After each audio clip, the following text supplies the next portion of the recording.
Namaste. I'm Alakanandama, Ayurvedic doctor and principal of Alandi Ayurveda Gurukula, an Ayurveda school in Boulder, Colorado.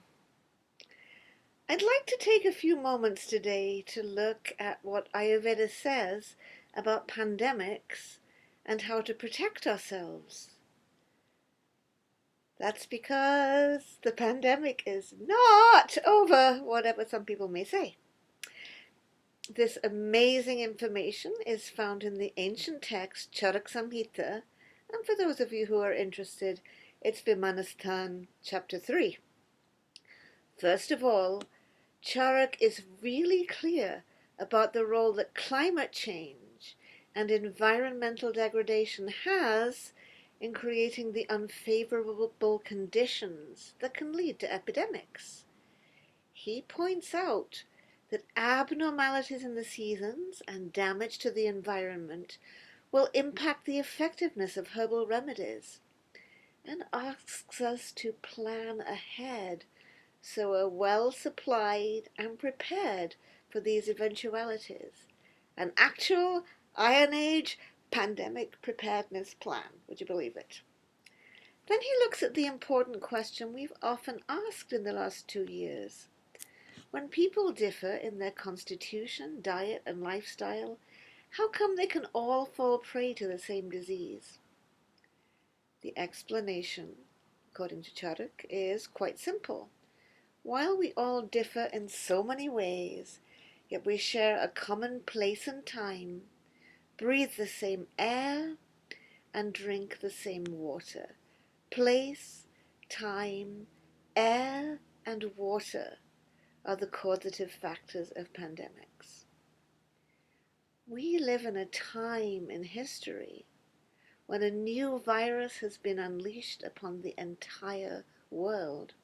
Hence we see the old and the young, the sick and the healthy in various continents developing the same illness.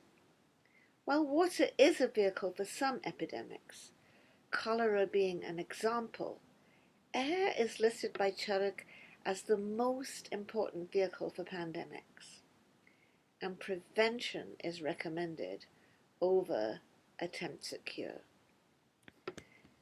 Now, COVID is indeed an airborne disease, although it took the medical community some time to acknowledge this. Remember when we spent all that time scrubbing doorknobs and wiping surfaces, only to learn that fomites are pretty irrelevant in the transmission of SARS-CoV-2. COVID is airborne, and we're not speaking of droplets. We are referring to aerosols. You can get infected in a break room, corridor, or public toilet when nobody is around. The virus lingers in the air. And now Omicron is on the scene. It is far more strongly airborne, far more infectious. Well, we've lived through the Omicron wave, but BA2, or Omicron 2, is on the way, and it's even more infectious. Millions have been infected in the UK. Harvard epidemiologist Dr. Eric Feigelding tweeted, 97 to 99% of UK residents have SARS-CoV-2 antibodies already. Reinfection and breakthroughs is now the name of the game. BA2 is the most infectious disease in recent history. And unlike measles, you can get COVID again and again and again.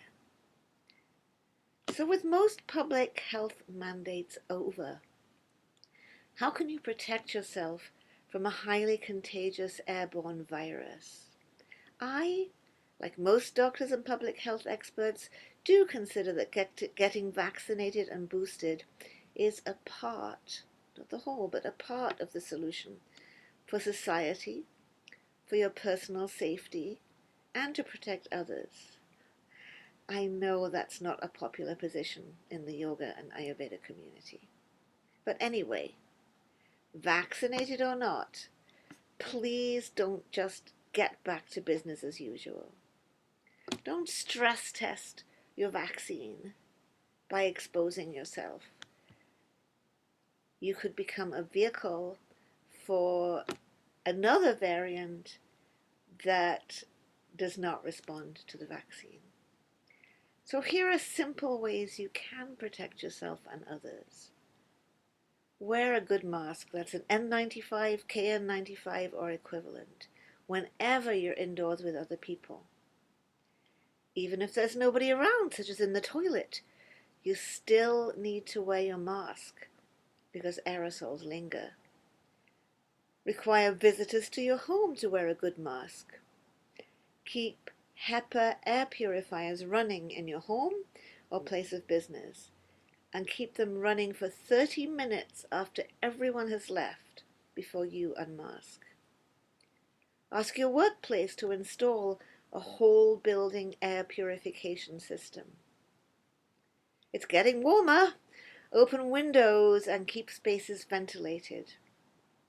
Move gatherings outside, but avoid outdoor crowded spaces like sports events if attendees are unmasked, which unfortunately is now the case. If flying, keep your N95 mask on the whole time. That precludes taking longer flights, like transatlantic. All the things that were happening, hand washing, plexiglass, hygiene theatre, they're a distraction. All they do is distract and bring a false sense of security. Just focus on aerosols. But Omicron is so mild, why should I bother? First of all, Omicron isn't mild for everyone.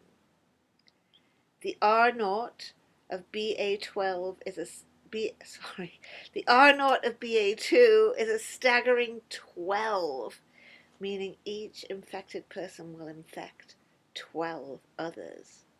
So you do need to bother for your own protection, but also for the sake of others, cancer patients, immunocompromised people, little children, because Omicron is more dangerous to little children than other versions of COVID.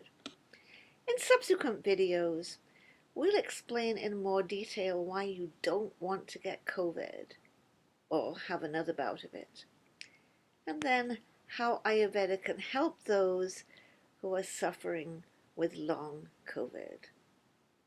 So that's it for today. Please take this advice seriously. COVID is airborne and COVID is not over. We may all be fed up with it, but it's not over. BA2 is coming, and there are some other variants beyond that, behind BA2, that I've already learned about. Hope this was helpful. Hit the like button. Don't forget to share. If you comment, I'll answer your comments. See you next week. Be well.